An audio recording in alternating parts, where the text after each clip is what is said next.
గురు, బ్రహ్మాండమైన ఐడియా. ఈ డొక్కు కెమెరా అమ్మేస్తే కనీసం 200 రావచ్చు. నేను 10th క్లాస్ పాస్ అయినప్పుడు మా నాన్నగారు కొనిచ్చిన వాచ్ ఇది అమ్మితే 100 గ్యారెంటీ. ఈ కళ్ళజోడు ఉంట్రా, ఇవన్నీ అమ్మగా వచ్చిన డబ్బుతో కనీసం మా అన్నని ఈ రాష్ట్రంలో దాటించలేం. ఇంకా 5 రాష్ట్రాలు దాడాలి తను. అదేమి చూడండిరా. 2000 1 రూపాయి తక్కువ అయితే కెట్టదంటే జిడ్డులో పట్టుకుంటారు. అయ్యో, ఏం జెంట్లమన్ గారు, ఏంటి గొడవ? ఏం లేదు బాబు, మా ఇంట్లో అద్దెకున్న మనిషిని ఖాళీ చేయించి పెట్టవయ్యా అన్న. కాస్త రవిడేజం చేసి దానికి 2000 అడిగాడు. కొంచెం తగ్గించుకోవయ్యా అన్నాను. చాచి లంపకాయ కొట్టాడు. ఇదిగో మధ్యపేరం, 1000 రూపాయలు ఇస్తావా? నీ ఇల్లు ఖాళీ చేయించి పెడతాం. 1000 రూపాయల? అయితే పదండి. ఏంటి పదండి, అవన్నీ మా వల్ల కాదు, మా గురువు వల్లే అవుద్ది. అడ్డుగో. నమస్కారం గురువు గారు. 1000 రూపాయలకు మంచి బేరం ఒప్పుకున్నాం గురు. నువ్వు కొంచెం రౌడీజం చేసి ఇల్లు ఖాళీ చేసి పెట్టాలి. రౌడీజం చేసి పెట్టాలా? రఫ్ ఆడిస్తాయేమనుకున్నావా? పాపం ఆయన ఇల్లు ఆయన ఖాళీ చేసి పెట్టడంలో తప్పే ఉంది. న్యాయమే కదా, ఒప్పుకోగురు ప్లీజ్. అంతేనంటావా? సరే బాబు ఒక మాట, అది సామాన్యురాలు కాదండి. రాలు అంటున్నాడు, కొంపదీసి ఆడదా? అవునండి. ఆడదాని మీద నా ప్రతాపం చూపించడమా? సిగ్గులేదు. పోతలే. బాబు మీరు ఒక్కసారి వచ్చి చూడండి. అది ఆడది అనుకుంటే మీరు తలొకతోనూ నన్ను తన్నండి.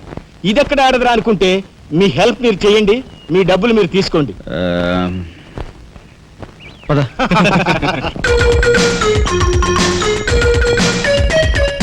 ఇదేనండి ఇల్లు. చెప్పానుగా, వెళ్ళు. తప్పదంటారా? మరేం భయం లేదు, వెళ్ళు. వెంట్రా.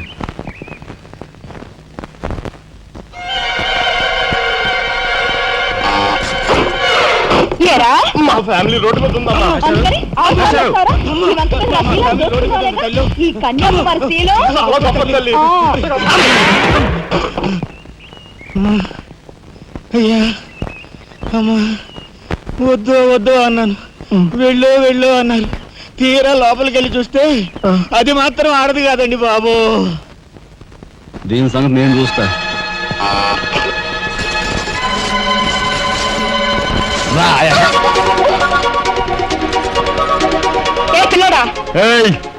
నా చెయ్యి పట్టుకుని బజార్కి లాగేంత మగాడువా నువ్వు?